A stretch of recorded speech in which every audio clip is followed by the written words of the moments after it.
Vienen de aquí, puedo borrar aquí, voy a borrar. Entonces, una de las primeras funciones de la piel es la queratinización. Y la queratinización es un proceso de renovación constante. Ahora, esa renovación constante de las células de la piel puede generar que haya un estrato córneo bastante grueso, pero también un estrato córneo bastante fino. Cuando el estrato córneo es grueso, aparece la piel gruesa. Cuando el estrato córneo es fino, es la piel fina. O sea, que no es lo mismo el estrato córneo que se encuentra en el dorso de la mano al estrato córneo que aparece en la palma de la mano. ¿Ya? Es un estrato córneo más grueso, ¿ya? Mucho más amplio. Y el estrato córneo del dorso de la mano es un estrato córneo más fino, más delgado. Entonces, la queratinización determina ¿qué? Determina dos cosas. El intercambio constante de las células de la piel, ¿verdad? Porque tiene una constante actividad. Imagínense, cada 28 días se está desprendiendo una parte de ese estrato córneo. Pero también determina ¿qué? El grosor de la piel. ¿Ya? El grosor de la piel. Esta queratinización va a depender, o el grosor de ese estrato córneo va a depender de las constantes agresiones, ¿ya? Que pueda tener la zona de la piel. Si yo soy alguien que roza mucho el codo, ¿ya? El codo me va a parecer bastante grueso, ¿ya? Si yo utilizo mucho la mano, ya manejando estructuras, por ejemplo, el manchete o el arado, me van a aparecer zonas en las cuales va a aparecer bastante engrosada la mano, el famoso callo. ¿Ya? El callo no es más que un crecimiento aumentado de esa zona de la piel por una constante agresión. Pero no es porque la agresión genera ese callo. El callo se forma como un mecanismo de defensa. ¿Ya? El callo se genera como un mecanismo de defensa. El organismo se está tratando de defender, generando más capas del estrato córneo para que no haya una lesión en esa mano, donde hay una constante agresión. ¿Ya? Entonces, son particularidades que vamos a ir observando. Entonces, la queratinización es un proceso que se inicia en la membrana basal, cuyas células se van a multiplicar, ya dando origen a células de la capa espinosa. Estas se van a estratificar. Observen que es una capa mucho más engrosada en relación a la capa basal, en relación a la capa glomerular o glomerulosa, y migra paulatinamente hacia la superficie.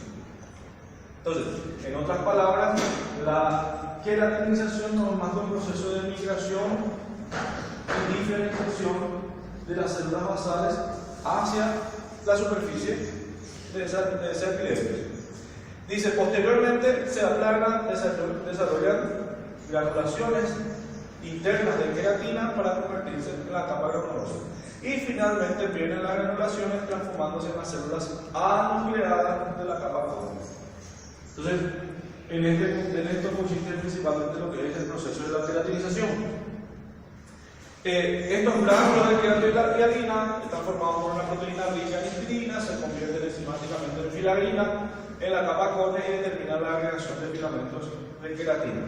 Una vez que la célula basal deja su hábitat, su tránsito hasta la capa córnea dura 14 días, y desde este punto hasta ser descamadas se requieren otros 14 días adicionales, totalizando entonces un proceso de 28 días en este proceso de queratinización.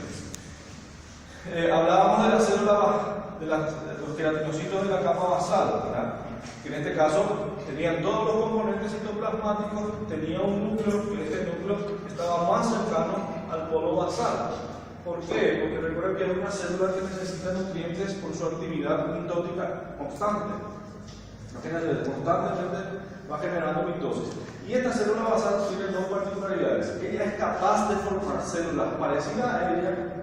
O sea, esta célula al dividirse por proceso mitótico va a dar una célula igual a ella, otra célula basal. Pero aparte de eso, en el proceso mitótico va a dar origen a las células espinosas. ¿Ya? O sea que cumple parecido a una célula multipotencial, ¿verdad? Parecido a la célula multipotencial de la médula ósea, por ejemplo. Recuerden que tenemos las células totipotenciales y multipotenciales. La totipotencial es aquella célula, la célula madre, por ende, ¿verdad? Que da origen a los dos tipos de linajes, la linfoide y la amiloide, pero las amiloides son multipotenciales porque van a dar origen a un grupo de celular y las linfoides a otro grupo celular. Entonces, en este caso se comportan como células multipotenciales. Nada más que repasando un poquito lo que ya les había comentado, es del tipo columnar, tenemos el núcleo de la base, están rivalizados uno al lado del otro, es una sola fila, una sola hilera, ¿ya? Y se unen firmemente a una membrana basal. ¿Se acuerdan que les coloqué una membrana basal? Y tienen una alta actividad mitótica, como les mencioné. Nuevamente la imagen, miren la capa espinosa, ¿ya? La capa espinosa son células que se van aplanando, a medida que van subiendo van aplanándose, ¿verdad? Ven que esta membrana no es una membrana fina, regular, como ocurrió con la célula basal, sino que van emitiendo como la membrana se va evaginando, ¿ya? Va emitiendo pequeños pseudópodos, y estos pseudópodos permiten la unión fina de células espinosas. Es la particularidad que tienen. Posteriormente la capa granulosa se puede observar mucho más plana, ¿verdad? Pero si observamos aquí, voy a volver la imagen, ¿ya? En esta imagen yo tengo un citoplasma mucho más desarrollado, ¿verdad? Mucho más compacto. Si observamos la siguiente imagen, bien, el citoplasma ya no se ve mucho retículo plasmático rugoso, ¿verdad? Que no se ve casi, las mitocondrias se ven pero de menor tamaño. Es que la actividad en esa célula granulosa va disminuyendo, pero aparece esto. Bueno, en lilás, ¿verdad? ¿Ya? Van apareciendo estos componentes del citoplasma que son los gránulos, ¿ya? Gránulos que dentro de ella contienen la queratina. Y esto no tiene diferencia, aparte de ser más plana, ¿verdad? Diferencia a las células de la capa espinosa. Bien, lo mismo que ya estábamos hablando, les decía que los gránulos se van sucediendo procesos bioquímicos de proteólisis y fosforilación hasta la producción de la queratina final, que cuando se pierde el núcleo, ella sale también al citoplasma de la capa córnea. La capa córnea, como les decía, procede de la capa granulosa, súbitamente sufre una transformación, perdiendo el núcleo y casi todo el contenido celular, excepto de quién? Los filamentos de queratina. Es lo único que queda en el citoplasma de esa célula. El espesor de la capa córnea es variable, dependiendo de la región anatómica que se estudie, y también hay variaciones fisiológicas por sexo y por edad. O sea que, como les decía, no es lo mismo la región del párpado, la región de la palma de la mano, la región de la palma de los pies, o la planta de los pies, perdón. Entonces, esta es una capa córnea bastante importante, podría ser de la palma de las manos, de la planta de los pies, o inclusive de las rodillas, si las rodillas tienen mucha actividad de roce, ¿verdad? O el codo, ¿ya? Pero tengo una piel gruesa, ¿verdad? Miren aquí, el estrato córneo. Prácticamente es una capa muy fina, ¿ya? Una capa muy fina, en la cual se determina, lo determina en este caso el grosor. Miren aquí, resumiendo un poquito lo que les decía, si dividiéramos capa basal, miren aquí las células espinosas como van emitiendo pseudópodos y se van comunicando entre sí, ¿verdad? Después se aplanan y aparecen estos puntos negros que son los gránulos de queratina, y finalmente se aplanan, pierde el núcleo, la queratina se esparce en todo el citoplasma de las células de la córnea y finalmente se desprende. De aquí hasta aquí, 14 días, y de aquí para acá, otros 14 días para el desprendimiento o descamación.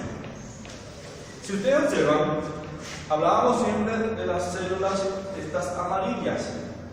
Ahora vamos a hablar de cuáles son estas células que aparecen aquí. O sea, que cumplen una función también y que tienen una particularidad y una colaboración importante con estos queratinocitos. Hablamos de la función queratógena, que en este caso es la síntesis o la formación de la queratina. Y nosotros vamos a tener dos tipos de queratina: una queratina blanda y una queratina dura. Como su nombre dice, es una queratina que se va a encontrar en las zonas blandas del cuerpo, hablo de mi cuerpo, la piel, ¿verdad? Y la queratina dura es la parte donde va a encontrarse en zonas duras de la piel. ¿Cuál es la zona dura de la piel? La uña, por ejemplo. La uña es epidermis, pero es epidermis que tiene una queratina diferente al de la piel. Entonces, en eso consiste la diferenciación fundamental entre estos dos tipos de queratina que vamos a ver. La queratina es una escleroproteína azulada, fibrosa, resistente, pobre e insoluble en agua y poco hidrófila. Miren la diferencia.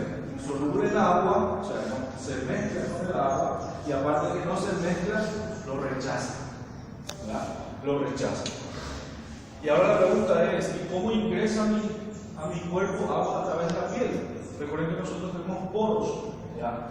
Y esos poros es lo que permiten que el agua ingrese al organismo a través de la piel. Bien, es un sistema de desvío entre comillas. ¿Dónde se encuentra el agua dentro de la piel? El agua, aproximadamente el 80% se encuentra en las células basales. Y a medida que voy subiendo por estratos, la composición de agua va disminuyendo. Inclusive observamos que esas capas de la piel se van deshidratando, entre comillas. ¿Por qué? Porque van perdiendo componentes citoplasmáticos, inclusive van perdiendo estatura o altura en este caso. Las células córneas o células ya casi muertas están compuestas prácticamente un 10% nada más de agua. Como les decía, la piel elabora dos tipos de queratina: una blanca que constituye el revestimiento córneo, ¿ya? Que es el último estrato, capas de células muertas protectoras de la piel y la molécula del pelo. Y otra dura, por su mayor contenido en azufre y oniquina, que forma las uñas y la corteza de ese pelo. O sea, son los dos tipos de queratina que tengo que saber en qué regiones de esa piel se estructuran o se organizan, en este caso, los dos tipos. Químicamente hablando, la queratina tiene una hélice de alfa, una hélice alfa de queratina, una proteína que después va a enrollarse en enroscarse con otro filamento de queratina, y no es lo mismo la resistencia de una hebra de queratina a dos hebras de queratina se enrollen entre sí. La resistencia, por supuesto, es mucho más importante.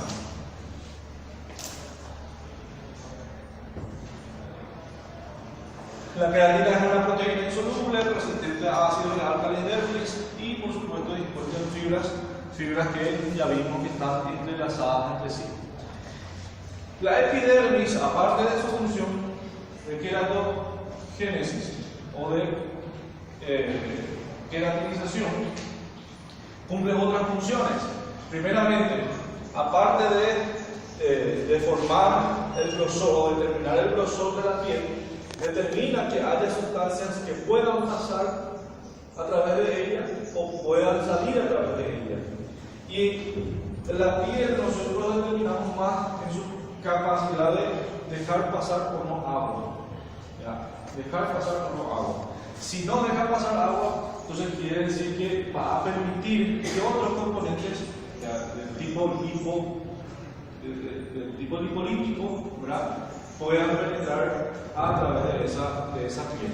Eso quiere decir que cuando hay una lesión de piel, a mí me es mucho más fácil un fármaco que tenga componente graso, ¿ya?, sea mucho mejor para penetrar o ingresar a través de la piel. Pero si hay una lesión o una herida, ya es mucho más fácil. ¿Por qué? Porque hay una puerta de entrada que me permite, por ejemplo, atravesar sustancias hidrofílicas a través de esa piel. Les decía la impermeabilidad del estrato córneo por su característica hidrofóbica, pero que el estrato córneo va a tener paulatinamente poros y a través de esos poros podemos utilizar la permeabilidad ya para que las sustancias puedan ingresar al organismo. La piel, esta barrera, miren aquí lo que les decía, ¿sí? Esta piel es una barrera importante, pero que hay un factor que son los poros que me permiten que las moléculas de agua puedan penetrar a través de la misma. Y así como puede penetrar agua, puede también penetrar microorganismos. Esto, estructurado así la piel, tiene una particularidad, es una barrera firme, tanto física como química, pero que si yo prendo una herida, abro una puerta de entrada y todo lo que es el proceso de inflamación local se tiene que desarrollar para que pueda defenderme a mi cuerpo del microorganismo que pueda penetrar por esa puerta de entrada. Otra función de la piel es la función melánica. Hablábamos del grosor, ahora vamos a hablar del color de la piel. Y el color de la piel va a estar en dependencia de estas células, que son los melanocitos. ¿Ya? Los melanocitos que ustedes observan están ¿dónde? En la capa basal. En la capa basal del epitelio. Y estos melanocitos van a tener su función bastante particular, que es la de sintetizar la melanina. Bien, son los productores del pigmento, ya, son células productoras del pigmento, que es la melanina, y como habíamos observado en el primer momento, derivaban de la cresta neural. Se ubican exclusivamente entre los queratinocitos a lo largo de la capa basal. O sea, yo puedo tener un sinnúmero de melanocitos entre las células de la capa basal, pero puedo también tener pocos melanocitos en ese estrato basal. El que tiene muchos queratinocitos y tiene gran actividad es el que tiene el color fototipo 6 o de piel negra. El que tiene pocos queratinocitos o poca actividad melanocitos, son aquellos que tienen fototipo 1 o fototipo 2 piel blanca. Hablo de fototipo 1 o fototipo 2, ¿ya? Porque hay 6 tipos de piel, de acuerdo a la función melánica. Vamos a ver. Alrededor de un melanocito, vamos a observar que hay 36 queratinocitos para constituir una unidad llamada unidad melanocitaria epidérmica.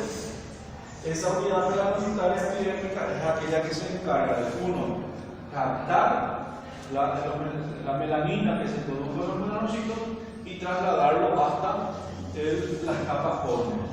Algo parecido a como ocurre en la queratina, ¿verdad? Solamente que la queratina está producida por los queratinocitos. Miren aquí. Yo tengo células basales aquí, ¿bien? Células de la capa basal aquí, y en el medio de ellos un melanocito. Y este melanocito también emite unos pequeños pseudópodos, ¿ya?, que entran en contacto con las células espinosas, y las células espinosas, así como captaron queratina, captan también melanocitos, melanina en este caso, y lo van a trasladar hacia la superficie. Directamente aquí hay una conexión de tipo neuronal. Parecido a la neurona. Recuerden que la neurona tiene su axón, tiene su dendrita, ¿verdad? En este caso el melanocito no tiene axón, pero sí tiene unas estructuras parecidas a las dendritas que se comunican con las células queratinocíticas del estrato espinoso, y después se traslada ese melanocito a las capas más superficiales. El melanocito, o la melanina en este caso, tiene una particularidad: capta los rayos ultravioleta. Y cuando capta los rayos ultravioleta, los gránulos que contienen el melanocito se rompen, ¿ya? Y al romperse, tiñen a la célula por dentro, ¿ya? Y esa tinción de la célula por dentro hace que se exprese en aumento de la coloración en la superficie. ¿Ya? ¿Eso qué quiere decir? Que cuanto más yo me expongo a los rayos ultravioleta, más se rompen estos gránulos, más se libera melanina, más se tiñe la célula, más se tiñe la epidermis. ¿Ya? ¿Qué es lo que pasa? ¿Ya? Me voy a la playa o camino por el sol, ¿verdad? Y después, al día siguiente, voy a ver que se me queda la marca del pullover, ¿ya? O usé unos anteojos, entonces la marca del anteojo, ¿verdad? Cubriendo todo. Si no usé algún protector en su momento. Entonces, ¿qué es lo que determina que se rompa la glándula de melanina? Los rayos ultravioleta. Uno, los roces constantes. ¿Ya? Yo empiezo ahora roso.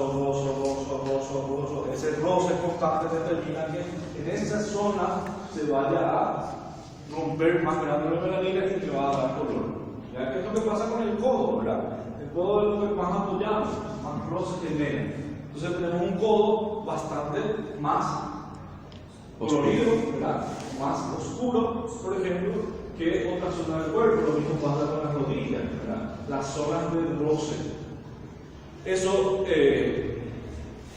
determina también que haya otros factores. El solarium. ¿Conocen el solarium, verdad? Esa caja, esa máquina en donde los modelos y los modelos entran sin que haya sol, se tapan y se cierran y reciben radiaciones, ¿verdad? Para pegar a corcines liberados en invierno. ¿Cómo? No sé si la marquilla, pero el color de verano. No me complique.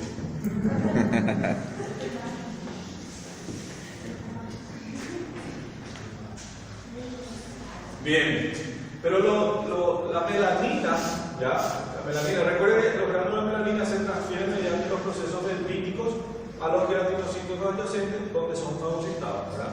Esta fagocitosis que ocurre dentro de los queratinocitos depende de los rayos ultravioleta, depende de los roces constantes, depende del solario, depende de las agresiones que pueda sufrir la piel.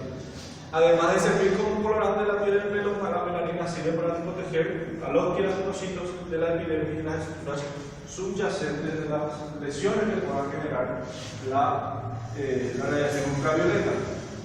O sea que, aparte de darle color a la piel y el pelo, me protege a mí de los daños de la radiación ultravioleta. ¿Ya? Cuanto más melanina tenga, por supuesto, miren aquí, es mucho mejor. De protección hablando, ¿verdad? Miren aquí los gránulos pequeños con punteado azul, todo eso es melanina, o gránulos que contienen melanina, que se rompen con mucha facilidad, o son fagocitados con mucha facilidad cuando hay exposición a estos factores que les decía.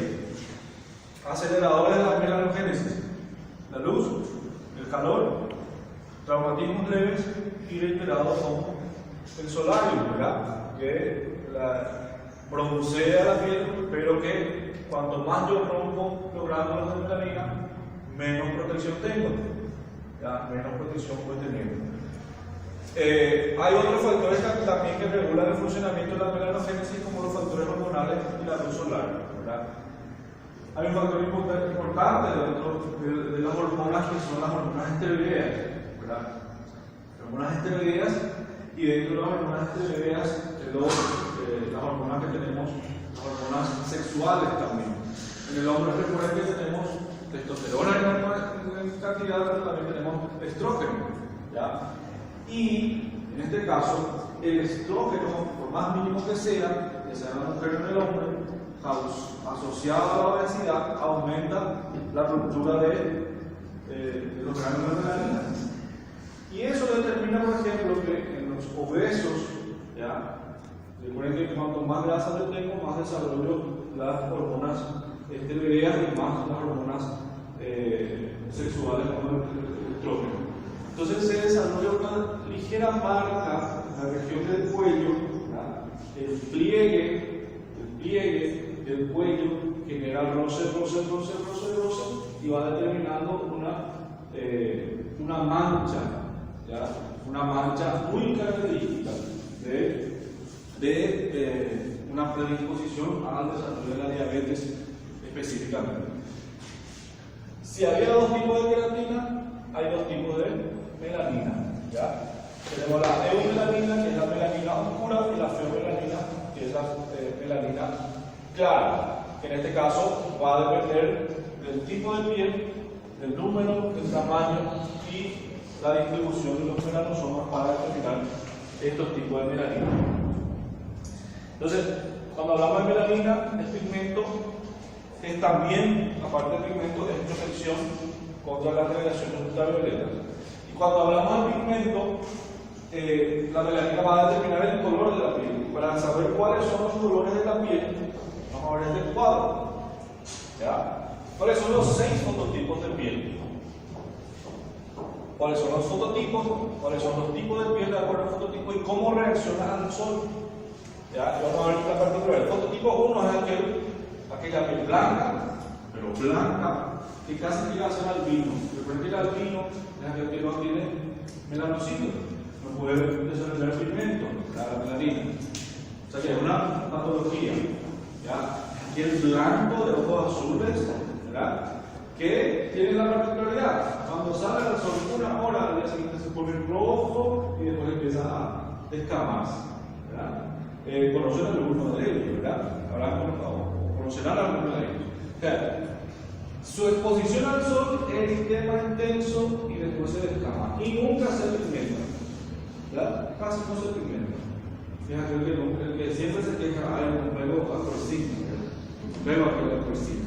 Entonces, ese es el fototipo 1. El fototipo 2 es aquel blanco que puede tener ojos azules, ojos verdes o también ojos de color negro, ¿verdad?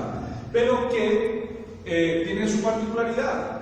Reaccionan también de forma eritematosa, se ponen rojos también al sol, ya se puede descamar también, pero que puede adquirir una coloración, o sea, se puede pigmentar, ya se pigmenta inclusive. En el fototipo 3, ¿ya? Es aquel que tiene piel blanca, ojos y pelo castaños, tiene un eritema moderado y una pigmentación suave. Se pone rojo, no muy rojo, pero rojo, y se pigmenta. ¿Ya? Siempre se pigmenta. En el fototipo 4 es aquella piel mediterránea, de pelos y ojos oscuros. Tiene un ligero eritema también cuando se expone al sol y se pigmenta fácilmente.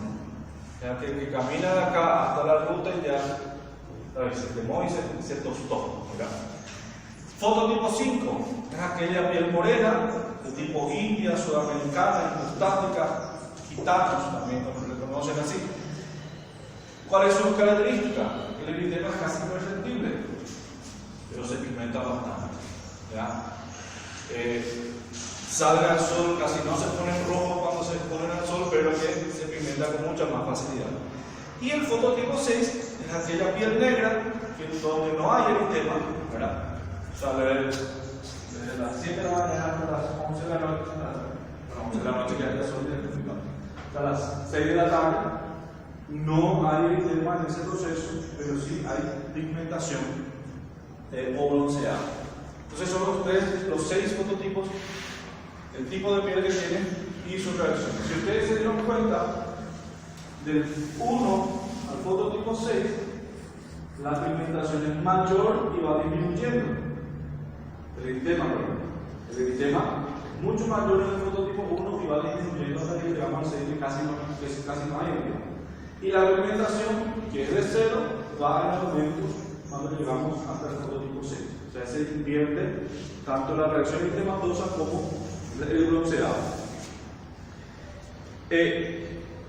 Y hablando de bronceado, o hablando de exposición al sol, o a los rayos solares, específicamente nosotros tenemos dos tipos de rayos ultravioleta a los cuales nos exponemos. Tenemos la radiación ultravioleta de tipo A y de tipo B. Y vemos la penetración de esas radiaciones a través de la piel. Las 3 capas, epidermis e hipodermis. Y observamos que la radiación ultravioleta del tipo B solamente atraviesa la epidermis sin llegar a la dermis. La A es aquella que atraviesa todo hasta llegar al punto del límite de la hipodermis. Y la radiación visible, como la infrarroja, son aquellas que atraviesan todas las capas de la piel. Todos los estratos, ¿verdad? El otro tipo celular, que no es solamente queratinocitos, que no es solamente melanocitos, son las células de Merkel. Y las células de Merkel son células receptoras, ¿ya? Son los receptores nerviosos que se encuentran en la epidermis, ¿ya?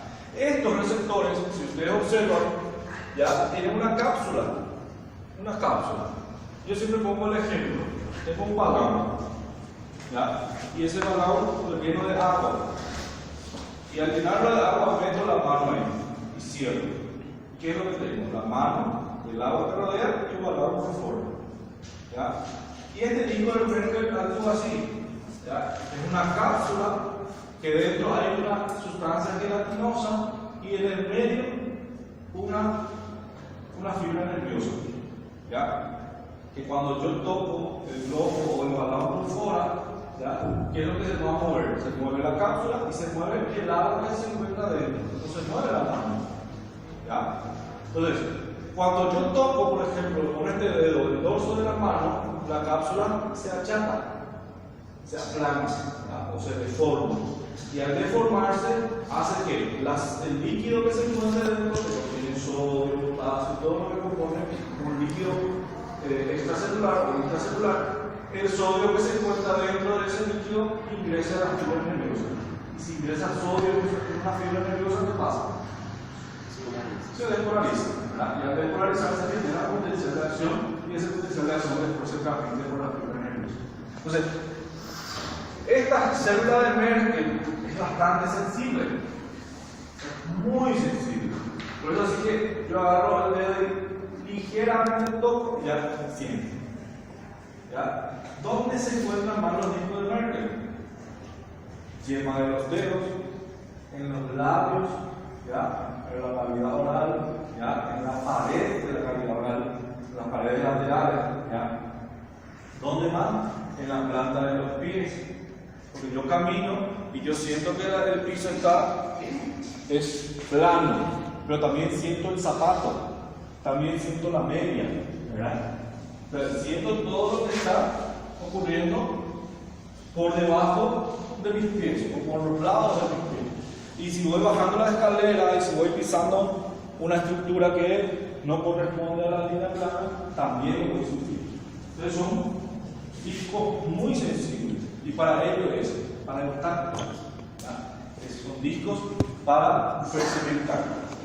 Se encuentran también localizados en ese estrato basal. ¿Ya? En ese estrato basal. Como les decía, ven aquí, labio, cavidad oral, folículo piloso y pulpejo de los dedos. Forman parte de los discos táctiles y su función es la percepción táctil fina. En este caso, los discos. El tercer grupo celular que encontramos también en la epidermis son las células de Langerhans. Y las células de Langerhans cumplen la misma función que los macrófagos. ¿Y qué hacen los macrófagos? Reconoce, capta, ¿ya? Procesa y presenta antígenos. ¿Ya? Esa es la función de las células de Langerhans. Los macrófagos no son tanto así, ¿ya?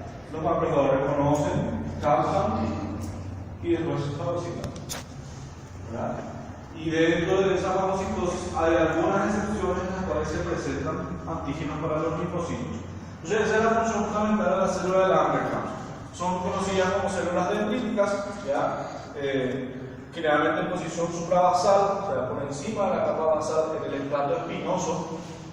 En esa zona donde abundan estas células de Langerhans, provienen de la médula ósea y su función, como les decía, reconocer, captar, procesar y presentar antígenos solubles o tenues a los linfocitos desensibilizados. O sea que es uno de los componentes de nuestra defensa innata que se encuentra en esa piel. Mira aquí una célula Langerhans, mira aquí, yo tengo la célula de la capa basal. Se encuentran por encima de ese estrato. Si está por encima del estrato basal, estamos hablando de las células de la capa espinosa. Un dato interesante también que tenemos que conocer es la unión dermoepidérmica. Y la unión dermoepidérmica, como dice ahí, dermoepidérmica. Quiere decir que dermis y epidermis tienen que estar juntos. ¿Ya? Ninguno debe separarse. Que cada vez que yo hago esto, cuando yo llevo la piel de un lado a otro, lo que yo estoy moviendo es dermis y epidermis. Y lo que hay debajo, ¿qué es? Hipodermis. Pero la hipodermis no se mueve con la epidermis y la dermis juntos. ¿Ya? Esta unión dermoepidérmica es fundamental conocerla. ¿Por qué? Porque hay patologías que lesionan esta unión dermoepidérmica y hace que la dermis y la epidermis se separen entre sí. ¿Ya? Entonces, vamos a conocerlo. La unión dermoepidérmica tiene una estructura de aproximadamente 100 nanómetros de espesor, se ubica entre la epidermis y la dermis y determina la adhesión dermoepidérmica. ¿Por qué? Porque esta adhesión dermoepidérmica me determina también que haya una mayor resistencia a las fuerzas de tracción. ¿Verdad? Inclusive, cuando yo caigo y llevo el codo por el asfalto, ¿ya? Se lesiona dermis, epidermis, ¿verdad? Pero la dermis sigue intacta por esta estructura que determina esta unión. ¿Cuáles son las estructuras que forman parte de la unión dermoepidérmica? La membrana basal, ¿ya? Del polo basal de los queratinocitos basales. El trabalengua que dice acá, ¿verdad? Yo tengo el estrato basal y el polo basal de esta membrana basal tiene que unos hemidesmosomas. ¿Qué quiere decir hemidesmosoma? Como unas pequeñas fibras que se sustentan por la célula basal y se sustentan por una estructura que se encuentra por debajo. ¿Y qué es lo que hay por debajo de las células basales? Membrana basal. Entonces, este hemidesmosoma, como se puede, que se sujeta por la célula basal, pero también se sujeta por la membrana basal. Entonces, eso hace una primera fijación. La membrana basal es propiamente dicha, formada por la lámina lúcida y la lámina densa. Esta membrana basal se divide en dos, nuevamente. ¿Ya? Una lámina lúcida que se encuentra cercana al polo basal de la membrana basal o de la célula basal, y una lámina densa que se encuentra ya en la parte inferior. Ya por debajo de la membrana basal, ¿ya? Es decir, la región situada por debajo de la lámina densa, que es esta porción inferior de la membrana basal, contiene las fibrillas de anclaje y los hace de microfibras de colágeno. O sea, aquí nuevamente hay fibras de colágeno que se van a sujetar por esa lámina densa. Vamos a ver acá en esta imagen. Miren aquí. Esto es mi queratinocito basal. Bien. Esto es mi membrana basal. Y la membrana basal tiene dos láminas: lámina lúcida y lámina densa. ¿Ya? Estos son mis hemifilamentos o hemidesmosomas. Y esto penetra tanto dentro de la célula basal como que dentro de la membrana basal y se sujeta por la lámina lúcida. Y por debajo de la lámina densa existen estos filamentos, ¿ya? O microfilamentos de colágeno que también funcionan como un anclaje. Entonces yo me sujeto por la célula aquí arriba, me sujeto por la lámina basal y la lámina basal se sujeta por el tejido conectivo que se encuentra ¿dónde? En la dermis. Todo ese anclaje que ocurre determina que tanto la epidermis que se encuentra aquí y la dermis que se encuentra aquí se muevan al unísono, ¿verdad? Se muevan. Donde va la epidermis va a la dermis, donde va la epidermis va a la dermis, y así sucesivamente. Bien. Se han identificado, caracterizado y localizado en los últimos años gran número de moléculas, y estas moléculas han determinado que por inmunofluorescencia y otras técnicas se capten esta fotografía. Tengo epidermis, tengo dermis, y esas tres estructuras que hablamos, ¿se acuerdan? El epidesmosoma, la membrana basal y las fibras de anclaje de colágeno reciben esta coloración. se determina que hay una línea de separación entre epidermis y dermis, pero hay una estructura de unión entre ellos en este caso. ¿Bien hasta ahí? ¿Me tomará agua? Sí. Muy distinto. Vamos a tomar agua.